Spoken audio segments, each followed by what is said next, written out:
our second session, which is on the importance of cultural considerations. We're talking about missions. And one of the goals that I have when we're talking about missions is to help you understand some of the things that we want to be thinking about. And the truth is that from in our own congregation, we may have people that want to go in the mission field someday. And these are things that they need to be considering as well.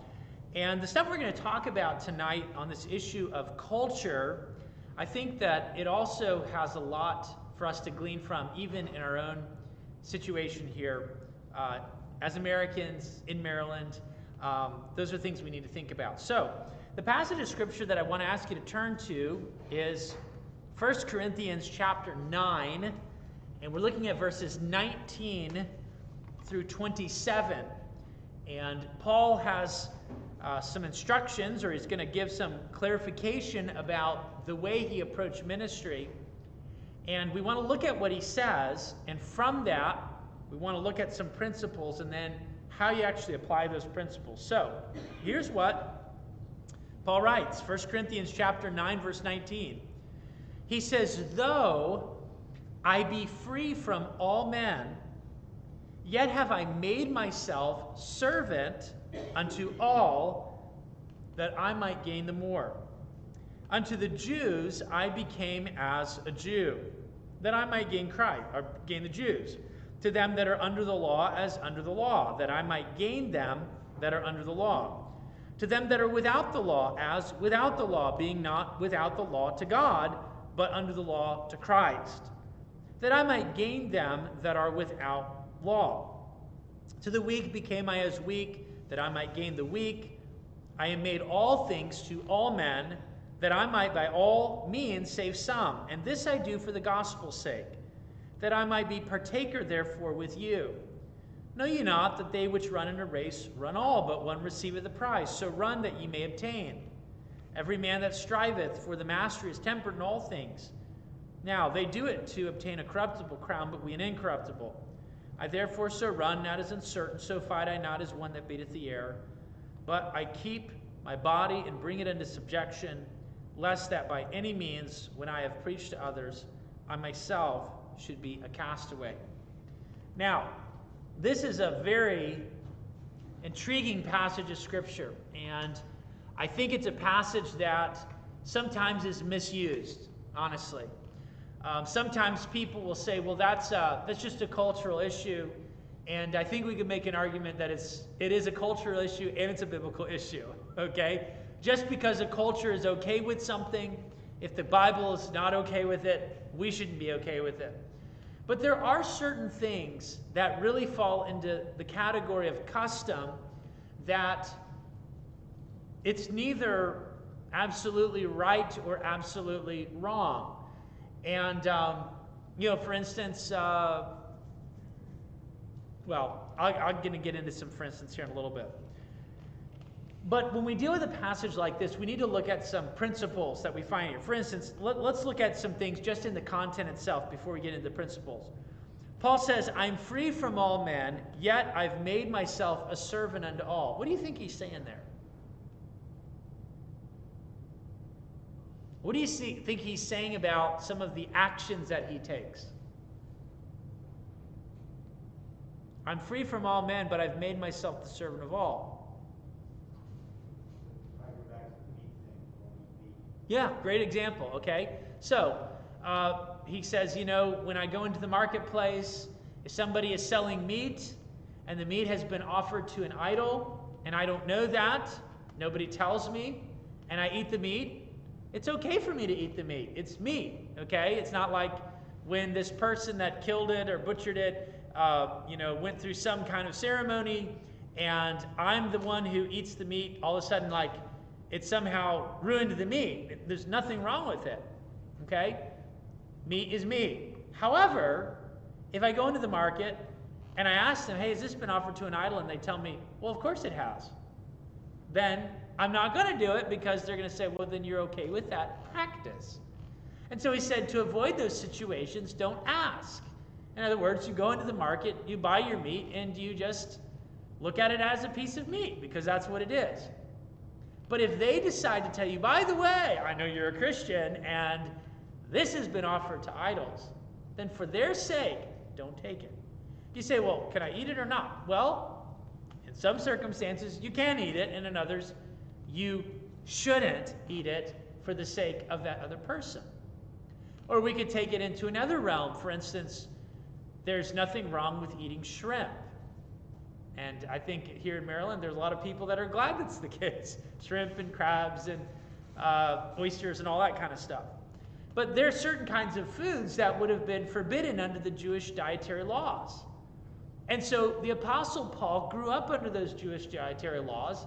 And when he was going into a Jewish person's house and they didn't offer him shrimp, he didn't say something like, hey, you know, we're no longer under the Levitical law.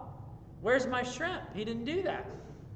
Or when he went into a Gentile's house and they offered him shrimp, he didn't say, don't you know that I'm Jewish and I've never eaten shrimp until, well, actually, maybe he did eat shrimp at some point, but, you know, I've never done this before. He didn't make an issue about that. Or go to somebody in his church and say, I'd like you to come eat at my house, or what do you have? Well, you just wait and find out. And they sit down and it's the kind of food the Gentiles eat, pulled pork or something like that. He said, I can't eat this food. He said, of course you can eat this food. We're no longer under that Levitical law. But my conscience bothers me. Oh, get over it. He doesn't do that. In other words, the Apostle Paul chooses to limit his own rights, things that he can make a case that he absolutely has the right to do it, for the sake of another person, so that he doesn't wound their conscience, he doesn't put them in a position where they feel they have done something wrong. Paul doesn't do that. Now, this is kind of that realm, but this is almost a little bit different. Paul is saying when I minister to other people, I know who I'm ministering to, and I do not set roadblocks between me and giving them the gospel that are unnecessary. That's what he's saying. So, when I go into a Jewish person's home, I'm going to make sure that I don't break Jewish dietary customs because I want to preach the gospel to those people. And if I go into a Gentile's home, I'm willing to sit down with them and eat pork or shrimp. And some of you are like, I'd be willing to do that in a heartbeat. I'm willing to do that even as a Jewish person because I want to give the gospel to them. Now, is Paul saying that I'm willing to do sinful things to get the gospel to people? No, he's not. He's still the servant of Christ, okay? So the things that Paul is talking about are in the realm that we would call culture and freedom. There's nothing sinful about doing these things or limiting yourself in these ways, but you don't have to limit yourself in these areas. That's the idea. So, let's look at a couple of principles because this has a lot of bearing on ministry. And I'm just going to put it like this. Anyone that is going to minister to other people has to be willing to lay aside their own rights if they're going to do that. You're going to have to make a conscious choice to limit your rights at times for the sake of other people. For instance, you may say, well, I work 9 to 5, so at 5:05, I'm not available. My phone goes off. I don't check emails. Don't knock on my door. Don't expect to find me in the office. 9 to 5, I'm done at 5. You take that attitude, guess what? You're not going to be a very effective minister. Well, that's my day off. You can't call me on my day off. Well, I mean, we do need to take rest and things like that, but the fact is that things are going to happen. A person is going to say, well, you know, you didn't do this or you didn't do that. And you say, well, I'm a pastor. You can't talk to me that way. I'm a missionary. You can't talk to me that way. I have a right to this or I have a right to that. That is not going to be an effective way to minister to people. People who are in ministry have to humble themselves, be deferential towards others, and extend grace upon grace in order to not limit the work that God is calling them to do.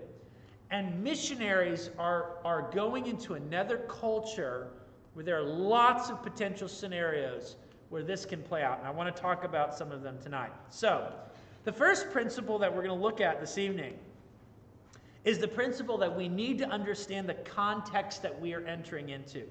Now, for instance, when Paul says that to the Jew I became a Jew, what that indicates is that Paul understood the way that a person who grew up in Judaism in the first century thought about life.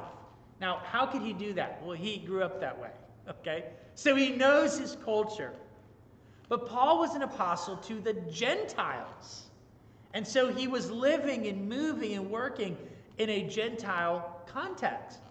But the very first place Paul would often take the gospel was into the synagogue. And so when he goes into the synagogue, what's he doing? Well, he's going to function in a Jewish context. But then he talks about, to the Gentile, I became as one of those. To them which are without the law, meaning not under the Jewish Levitical legal system, that's what he means. I became as one without the law, but under the law of Christ. Do you see that little statement? In other words, he's not saying anything goes. I go into a Gentile context. I can do anything that they want me to do. Like, he wasn't going to go to a pagan festival and be involved in all of the terrible idolatrous and immoral practices and say, well, oh, to the Jew I became a Jew, to the Gentile I became a Gentile. I just want to, be able to minister to people in their context. That's not what Paul's saying there. He's not lawless. He's limiting himself on some level. And so he's saying that. Well, what is that telling you? He understands the context. He understands the Jewish mindset. He understands the Gentile mindset. He understands what works in this situation, what works in that situation. And he's willing to step into the context and meet people where they are without compromising on what is true. That's what he's doing. And so let's talk about some ways that this expresses itself. First of all, ministers need to learn the language and the customs of the people to whom they are ministering. So if someone wants to be in ministry in a foreign context, so I've heard missionaries say this, well, we got the Bible and we got all these tools in English, so bless God, we're just going to teach people English and teach them to use our tools. Okay? Not saying that there aren't a lot of great English tools out there. Okay? Not saying that there are limitations to what a person can use in another language, but you're going into another culture, another country, and you need to meet people where they are. Learn their language. Study the Bible in their language. That is their heart language. And language is not just how I say stuff. Language teaches you how people process information. Because language is about communication. And we talk about customs. The idea is, what are things that are acceptable and not acceptable? I use examples from Ghana because that's where I lived for right around 7 years. And I remember one time I came to a person's house. I hadn't even lived in Ghana yet. I was just trying to get my housing set up. And so it was myself, another missionary, and a man who was helping us get rental property. We walked up, immediately went to go ask questions about, who owns this facility. We want to talk to them about rent. A couple of guys were sitting on the side. They were furious at us. I didn't even know why. They were so angry, they were stomping the ground, threw things on the ground, walked away. It's like, what's wrong with those guys? They said, well, you didn't greet them. Oh, didn't know that. I mean, we said hello, you didn't greet them. Hello isn't a greeting? Well, it's not a full greeting. You didn't say, good afternoon, sir. Please, how are you today? How's your family? Please, how is work going? Please, is anyone at the house? And you go through all these different things. You didn't do that. You insulted them. Now, in our minds, we go, oh, come on, that's so silly. It wasn't silly to them. And let me tell you, if I wanted to give those guys a gospel tract, it would have never happened. Now, I could have easily said, well, I didn't know. I was ignorant of these things. Doesn't matter. It didn't change the fact that that opportunity was killed. Boom, just like that, because I didn't understand the context. Ministers need to consider the history of the people to whom they're ministering. Now, if you went to Dresden, Germany, and you want to be a church planner, we actually are partnered with someone there. We have history with Dresden, Germany. Our country does, from World War II. It was a tough place. My boys know a little bit about this. Or where we lived in Ghana, every time we would drive into the town. We would drive past this building, looked like a fort, and that was a slave castle. That was a place that shipped slaves to America, Brazil, all over the world for several hundred years. So every time you drive into town, there's that reminder from history. And it'd be easy to say, well, I had nothing to do with that. If I'd have lived in those days, I would have been against that. Maybe you would have been. Hopefully you would have been. But guess what? That's part of history. And so when you go into town and you're going about and doing your business, people see that building and they know what it was there for. And they know what it was used for and all those things. And that's something you have to be aware of in the setting where you are. Someone might say, well, that's not fair. That's holding something over my head that happened hundreds of years ago. That's life, folks. That's the way it works. People have biases. People make assumptions. The history that has gone on between two groups of people affects your ability to minister. And so you have to be aware of such a context. And what that means is there'd be certain things, if you stated them, you may not realize it, but what you just stated is extremely offensive and is going to be taken in a certain way, though you never intended it to be that way. Yeah, go ahead. You mentioned Germany. Our glorious things of the year spoken. Yes. And tuned to that was the German national anthem during the war. Interesting. If you try to sing that hymn around certain people, it's not. Well, we sang the Battle Hymn of the Republic on Sunday night, and I laughed. We didn't sing that when I was a kid. Pastor Chris never sang that song. And it's because of the history of the song, So there are a lot of people, they sing the song, I think it's a wonderful song. And there's other people, it's abominable to them. And so, got to know your context. All right. Ministers need to consider the reputation of their own culture in the context they are ministering. Again, this might seem very unfair, but if you were working in a city that was known to be frequented by foreigners, okay, let's say foreign men would go to your city and engage in all kinds of sinful things. The bottom line is that is going to affect your ability to minister in that community. You're going to have to tread very carefully in such a context. I know as a missionary, it was important for us whenever we traveled around that people knew who my wife was. Many times we would travel together. People would ask questions like, "Oh, is your family with you?" Now, why were they asking that? They had reasons. "Oh, is your wife with you?" They had a reason for that. Why is that? Well, because they would see guys travel from the UK, from the Netherlands, from Germany, from the United States, and they would be in our area, and they wouldn't be there for good reasons. And so you should be aware of those kinds of things. They affect the ministry context. Ministers need to develop deep friendships with the people to whom they are ministering. Oh, I'm not putting these on my thing here. They need to consider the reputation of their own culture in the context. They need to develop deep friendships with people to whom they are ministering. Now, I'm going to build on this just a little bit. When you go into another setting, you're going to have to work really hard to establish relationships with people where they trust you. And here's the big one. They're willing to share what they actually think about an issue. Now, this is not just a mission situation. This is true just in relationship in general. Let's say, a guy's a new pastor, and his family comes into a church. And in his mind, he thinks that everybody's just being free with him about how they feel about things. And so in the first year, nobody complains about anything. Everything's smooth. Second or third year, he starts getting all these complaints. Starts getting these conversations about this and that. Like, wow, there's some people not happy about different things. Now, is it that people got to the point where they were unhappy, or is it that they finally got to the point where they're willing to admit that they were not happy? Sometimes it's the second.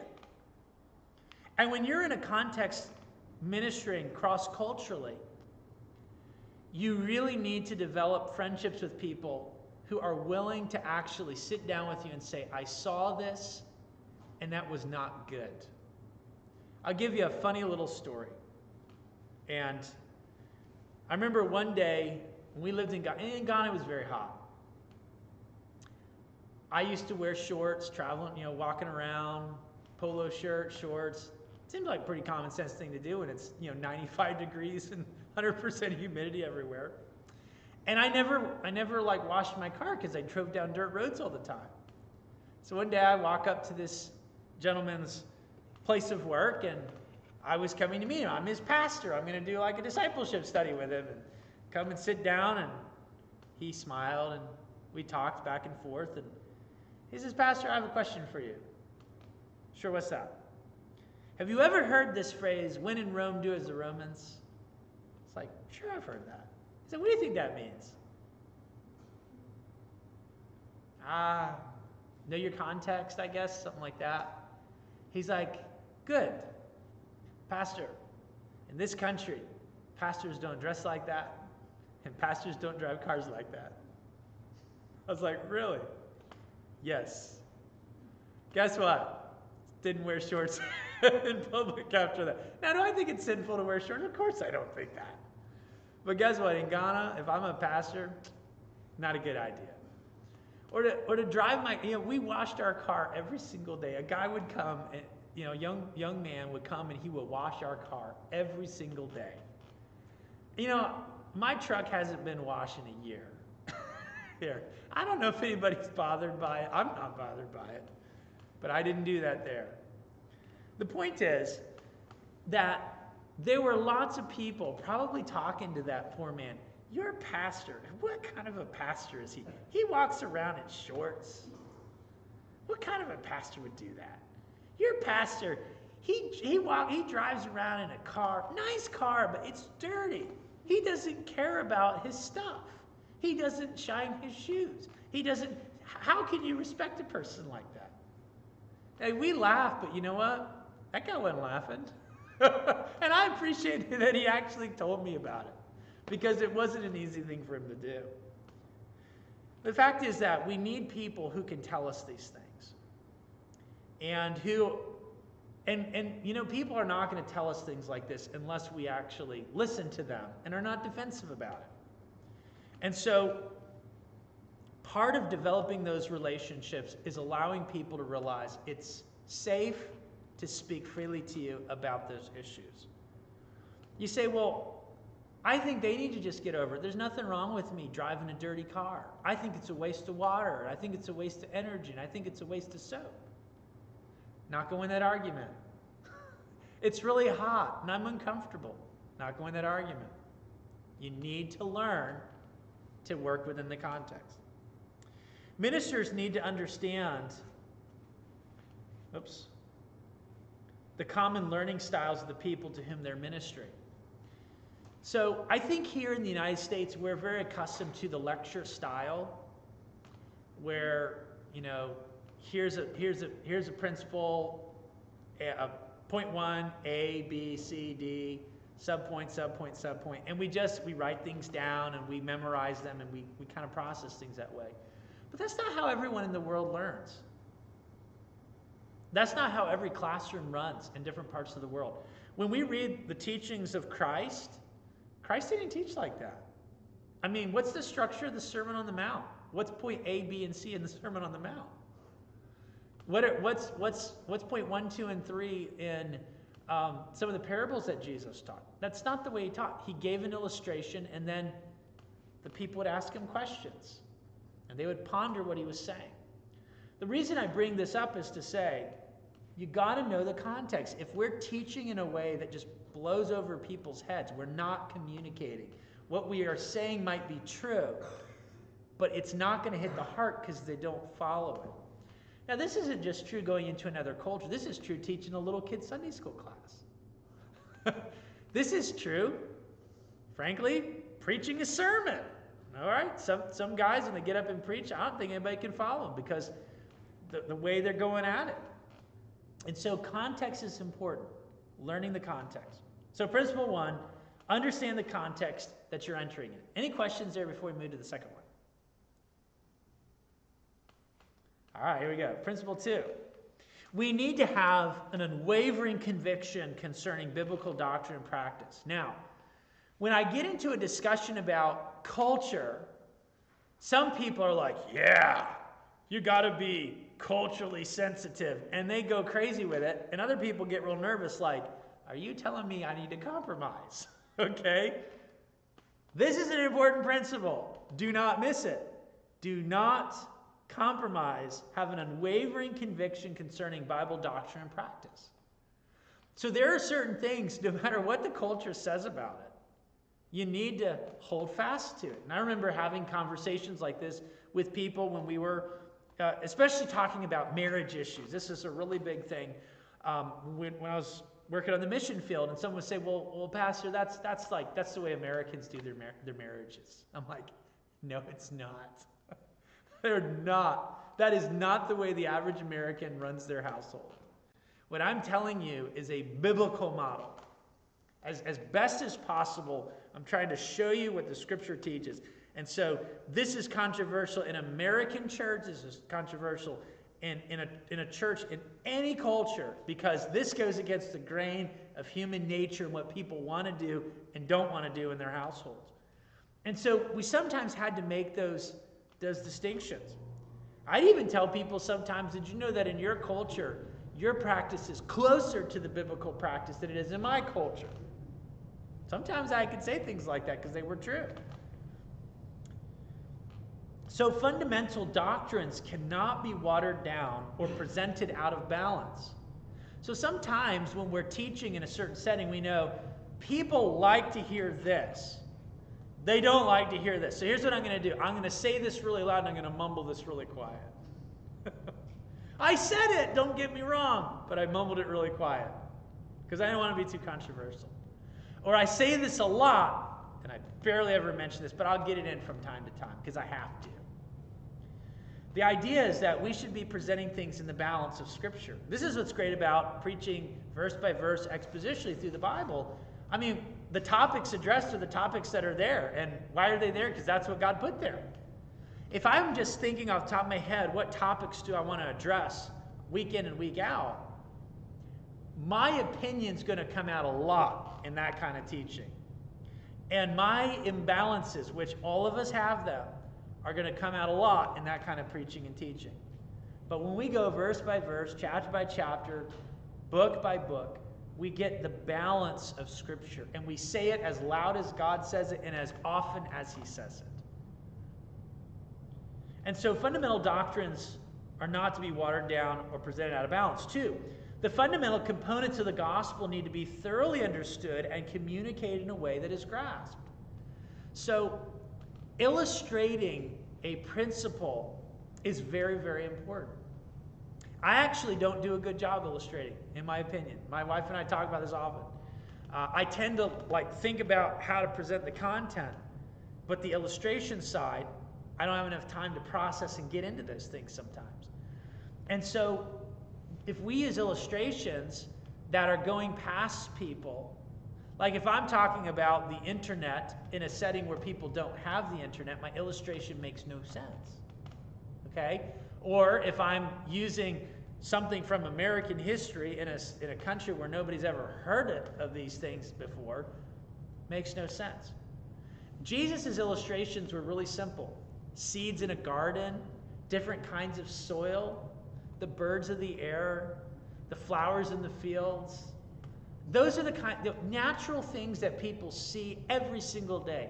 Those are the things that Jesus used when He taught. And so it's important that we communicate things in a way that people can grasp. One of the things that I enjoyed doing when I was teaching in another language is I would sit down with a gentleman and we would go through the translation, the Fonte vernacular translation, the local translation. And I would ask him, what does that word mean? And he would illustrate it. And I would use the illustrations and the words that he taught me when I was preaching and teaching. And I probably messed it up at times. I'm very confident of that. But by learning from the illustrations that he was giving, it helped me to understand how people would understand that word. And so it's not just understanding the gospel ourselves, it's communicating in a way that people can grasp. Thirdly, we need to consider the regulative principle in local church worship structure and practice. Now, this is something that maybe some in this room have never heard of before, and I think that this could be a little bit overdone sometimes, but the idea is this. If God tells us to do it, we have to do it. If God doesn't tell us to do it, we need to ask the question, am I violating a principle by introducing this concept into that? For instance, when we talk about church offices, I mean, the Bible defines what the officers in the church are. We have the pastoral office and we have the deacon office. Now, beyond those two things, we don't really have anything. So what does that tell you? Well, those are offices you have to have in the church. And these other offices that we sometimes add into the church, we should be very hesitant and ask, is this really justifiable, and am I potentially violating any kind of principle when I'm doing this? Or the elements of the worship service. We know that in the worship service there should be preaching, there should be giving, there should be the ordinances, Lord's table and baptism. There should be congregational singing. You know, interestingly, we introduce things into our worship services sometimes that we don't see in the Bible. And so the question is, should we do that? Well, we should be very, very skeptical of those kinds of things. How we financially support the church or how we administrate things. These are things that we need to ask the question, what do we see in the Bible? Are we building out something that is not supposed to be there? And so that leads me to a third principle. We have to honestly assess our own cultural context. One of the reasons that missionaries don't do a good job in this area is because they don't realize the blind spots that they have in their own initial setting. Let's use the example of people when they get married. Okay? Why do people get married? Because they love each other? They want to be married, right? They like each other? Do they come from the same kind of family? Sometimes, but many times not. I would say my wife and I grew up in pretty similar backgrounds. So, I mean, there are differences in our families, no question about it, but there are a lot of similarities. And so when we got married, there were a lot of things we didn't have to work through too much because we kind of thought alike in those areas because of our backgrounds. But then there are other areas that were like, are you kidding me? Your family does that? Your family doesn't do that? You expect that? Oh, come on. I've never heard of such a thing. Well, guess what? In our marriages, we have to understand that the way that we run our family is going to be this blend of the kind of family your wife grew up in, the kind of family the husband grew up in, right? You got to blend this in and say, okay, what was good and bad in those homes? The bad, let's not do it. The good, let's do it. Let's build on it. But in order to do that, you have to be able to honestly assess the kind of home that you grew up in. What was good and what was bad about it. And if you're going to go into a missions context, you need to be able to assess the kind of church you grew up in and the expectations that you had. So here are some cautions that I put together. Cautions in the area of structure. We should be hesitant towards our culture's tendency to create a bureaucratic structure that overly complicates the structure of the church. There are some churches, and it's kind of interesting. I would say we're even feeling this a little bit in our own church context right now. When a church is small, say 50 to 100 people, It runs like a household. You can knock on the pastor's door, sit in the office. Probably don't even have a secretary. If they do, she's part-time. It's a much freer environment, not a lot of structure, not a lot of rules and policies and all that kind of stuff, because we don't have a lot of people, you don't have a lot of complications, right? But when a church starts getting a little bit bigger, all of a sudden, there are a lot more people that want to meet with a pastor. There are a lot more people that want to be involved in some kind of ministry. And all of a sudden, there's all different kinds of pressures to build this bureaucratic structure. Like it's a college instead of a church. And the fact is that even small churches sometimes get like this. You got to have all these committees that do all these different things, and the committees can become a little tyrannical sometimes. And there'll be individuals that can really domineer in the church context. The fact is, we need to be cautious about being overly structured. I'm not saying being principled. I'm saying where we start creating these structures that are foreign to Scripture. We do know that the deacons administrated because they had to figure out how to take care of widows and who was being neglected. So there are obviously going to be administrative roles in the church, but we have to be cautious about how we go about it. Second caution. By the way, if there's any questions or comments, I'd be glad to take them too. All right, caution 2.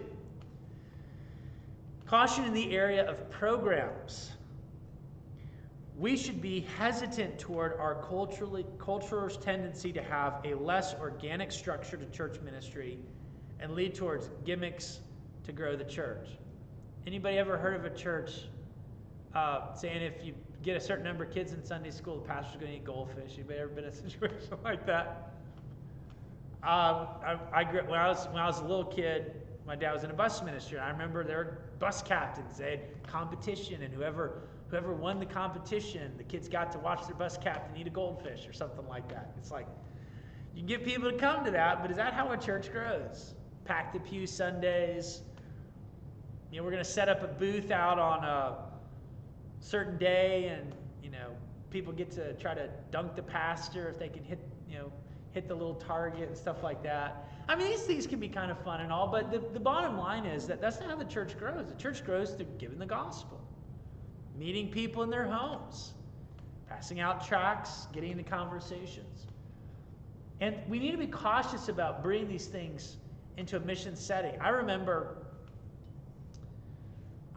Vacation Bible School in Ghana. You want to talk about simple? It had games, had teaching, and it had songs. That was it. 2 people ran it. 2 people ran it. Now, am I against our VBS structure? No, I'm not. Okay, don't get me wrong. But here's what I'm saying. You can run a great Vacation Bible School with 2 people just running games, give the kids some candy, have them sing, teach God's Word. Very simple thing. And so we should be cautious to not put such a burden on a church overseas that could never run such an organization kind of type of situation. And it's totally unnecessary. They don't have to do that. Caution 3. In the areas of music, we should be hesitant toward our culture's tendency to lean toward entertainment approaches in church music, where the congregation is a consumer rather than an active participant in the music. I think I said this in a Sunday school class one time. Did you know our church in Ghana didn't have any special music? 0. Now, we had instruments, people who played like in an orchestra, but it was all congregational. Now, am I saying that I'm against special music? The answer is no, I'm not. I mean, we do it at our church, don't get me wrong. But you know what I am against? I'm against our music being a performance. I'm against it being something that's about being showy and being about us, where people come to church because they want to basically be entertained like they're going to a concert. It's very dangerous. And sadly, there are churches that will, we could say, put that mindset into people in another context who they would have never thought about doing things that way if it hadn't been for that being put in their mind. And so we need to be very cautious. We need to emphasize that you come to church to participate in the worship. Congregational singing is all of us. You say, well, I don't sing well. That's why we're all singing. Drowns out all those that don't sound, a little uncomfortable.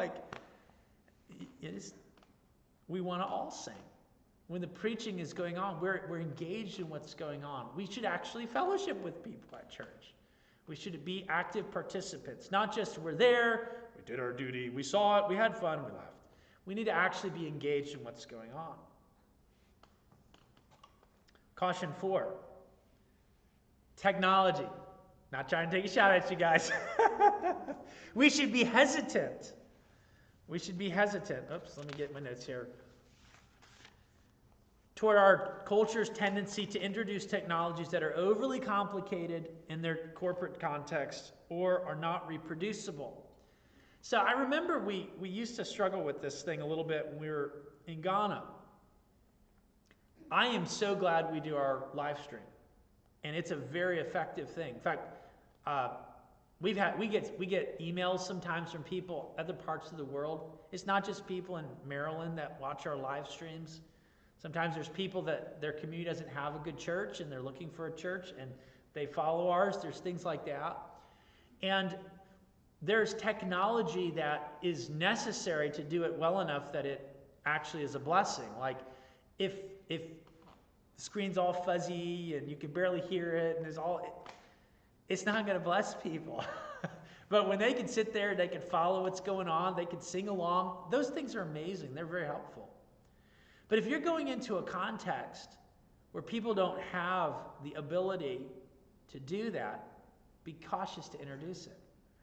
So we use sermon audio, and what I introduced to the people when we were in Ghana is get a recorder, record the sermon with the little voice recorder, and then upload it to sermon audio, and then people can use it.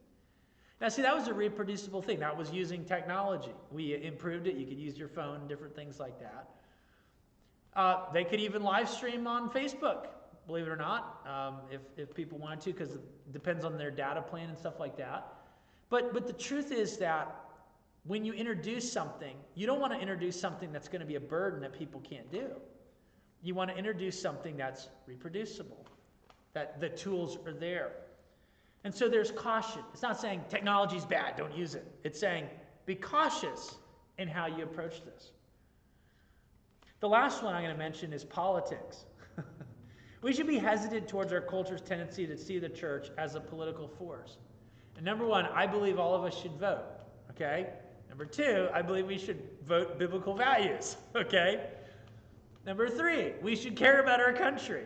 So I'm not suggesting we don't vote. I'm not suggesting that we don't vote according to biblical principle, and I'm not suggesting that we should care less about our country. What I am suggesting is that the church does not see itself as a political tool.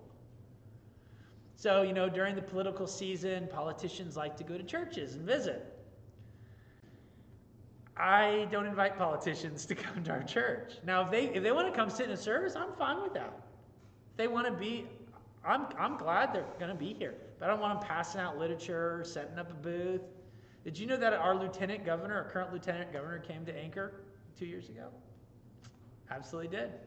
Came into service. So Stuart Pittman was going to visit services, and he came to our church on a Sunday morning. And our current lieutenant governor actually came with him on that.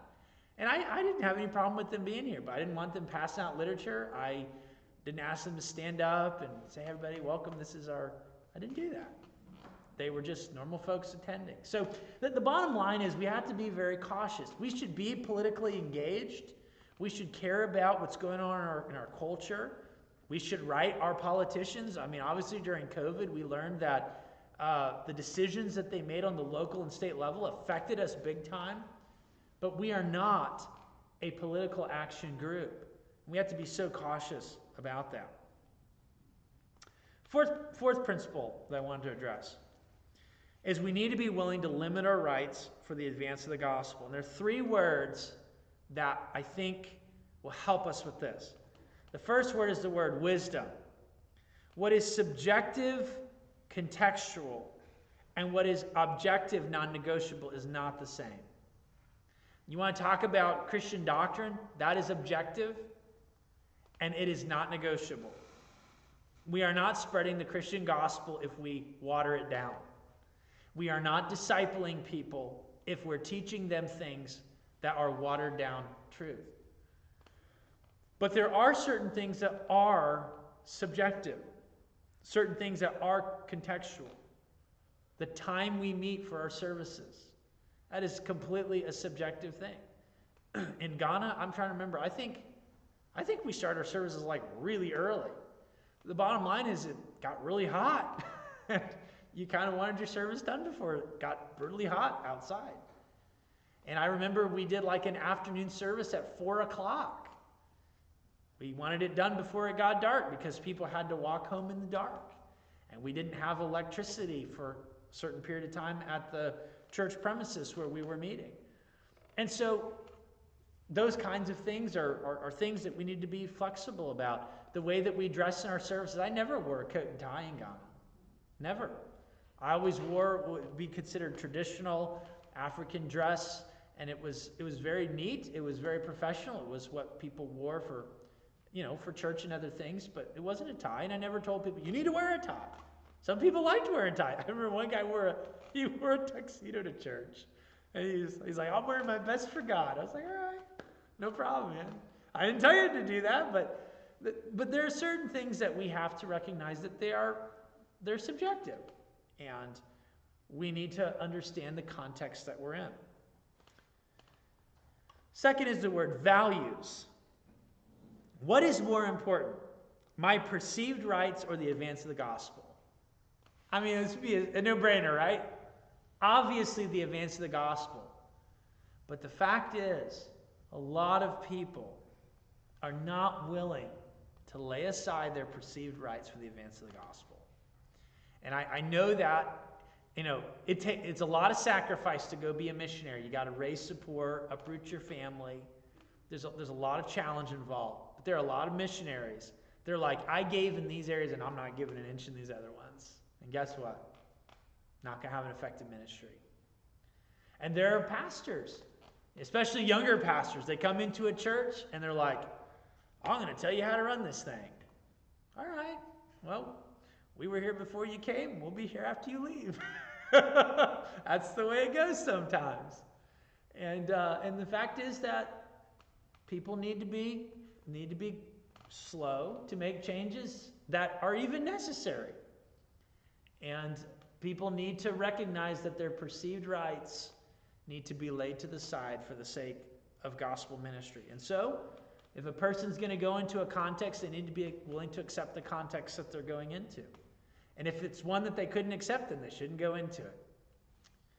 The third is the word grace. The strong always extend grace to the weak, not the other way around. I remember many, many years ago, I was talking to a pastor about a situation, and he made that statement to me. He said, Joel, the strong always extend grace to the weak, not the other way around. In that situation that we're talking about, if you're going to see this issue resolved, you can't let the other person do it. They're not going to do it. You've got to decide you're going to do the right thing first. And somebody should be telling them the same thing, okay? But the fact is, if you're ministering to people, you're going to have to extend grace to them. They're not going to extend it to you. Some might say, well, I think people need to just learn how to listen to a 55-minute sermon. Not going to happen. Especially not the way most people preach. 55 minutes, they go to work. They say, well, it's just not spiritual on their part. You want to minister to them or not? Figure out what they can handle and meet them where they are. And so we've got to extend grace upon grace. So very, very important. All right, are there any questions about what we talked about here? To me, these are very, very practical things for us to consider. Missionaries need it, but it's not just missionaries. You move to another part of the country, and you try to minister in that part of the country. A southerner going and planting a church up in New York or Maine or Connecticut or something like that, they're going to have to swallow their pride, their southern heritage that they're so proud of, and all of their Southern hospitality and recognize they're in New England, they're in New York, they're in New Jersey. It's a different place. Or a person who's, going to go out to California or out to Arizona or some other part of the country, Midwest. Got to understand their context to minister to people in those places. Any questions? All right, well,